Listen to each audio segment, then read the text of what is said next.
Hey, man, a big deal among kids, especially teenagers, young teens, social media. All these social media platforms are just inundated with God knows what kind of information, and it's hard to keep track of it sometimes as a parent.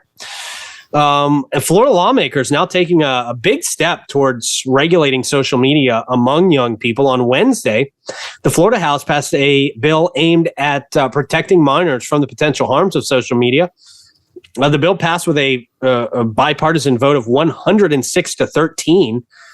This bill now moves to the Senate. It's basically, it proposes a ban on accounts for individuals under 16 years of age. And it says if a 16-year-old does have an account, a Facebook, a Twitter, an Instagram, a TikTok, they probably don't have a Facebook account, but all the rest of them, they probably do. Then those companies have to revoke that account, and they have to delete every single bit of the child's personal information that was attached to that account. Whoa. Let's see. A key aspect of the bill, they said, is a demand for age verification. Social media companies would be compelled to use an independent third-party organization not affiliated with the platform to verify the ages of all users. And, I guess that's a good thing to have for the age verification. I mean, we're just kind of saying, hey, don't give your information to them, but give your information to this third party. I'd be interested to know who that third party company is and what they do with that information. The bill's reach extends to any social media platform that employs addictive or deceptive features, which is literally all of them these days, or any element that encourages compulsive engagement. Again, all of them. I mean, that's how they're built. That's the foundation of how they're built. They want you to be addicted to their platform and use the other ones as little as possible. They want you on theirs as much as possible. So that's how these are all designed. So I think this could be a really good thing for teens if it's carried out in the right way. Parents. I mean, it really is good for parents, because I can tell you the only time Blake ever got in trouble, and you guys know what a good guy Blake is, the only time he ever got in trouble is when he opened an account after I told him not to on Twitter.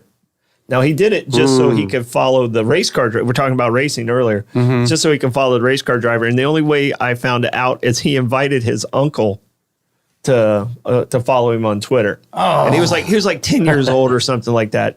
Blake's the kind of guy that would have a fake ID just so he could vote. Not to drink at all. So we're clear on how good a kid he was.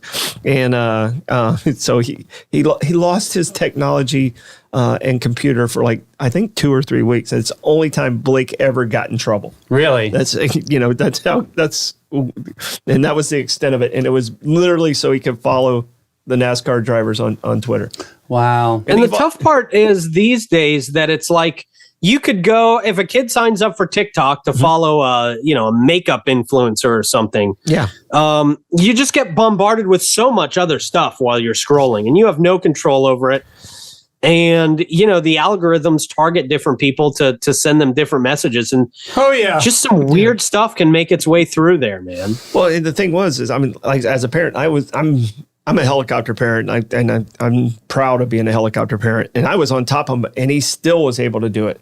So, I know there's parents out there that are less involved, that these kids are just all over the place. And it, like I said, it still happened under my watch. So I just don't like the ones where the messages disappear within 24 hours, and then the parent has no idea, you know what I mean, to be able to be a helicopter, to look in and observe.